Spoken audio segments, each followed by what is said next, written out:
ফজরের 2 রাকাত সুন্নাত এ পুরো দুনিয়া আর দুনিয়াতে যা কিছু আছে সব কিছুর চাইতে উত্তম। তাহলে যে 2 রাকাত সুন্নত পৃথিবীর চাইতে উত্তম, ওই 2 রাকাতের সুন্নতের পরে যে 2 রাকাত ফরজ রয়েছে, এই ফরজের আল্লাহু আকবার কি দিয়ে মিটাবা? এই ফরজের সামি আল্লাহু লিমান হামিদা কি দিয়ে মিটাবা? কত টাকার মালিক হয়েছে তুমি নামাজের কাফারা দিবা?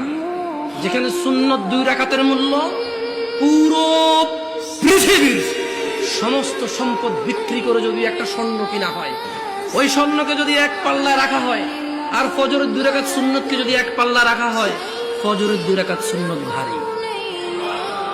ওই সুন্নত এত ভারী হলে ওই ফজরের নামাজের ফরজ যেটা তুমি ঘুমের মধ্যে কাটিয়ে দাও, ওই 2 রাকাত ফরজের আল্লাহু আকবার, সামি আল্লাহু লিমান হামিদা, আত-তাহিয়াতু সুবহান রাব্বিয়াল আযীম, সুবহান রাব্বিয়াল আলা কি দিয়ে কিনবা তুমি? কি কয় টাকার মালিক হয়েছে যে 2 রাকাত সুন্নতই পুরো পৃথিবীর চাইতে উত্তম?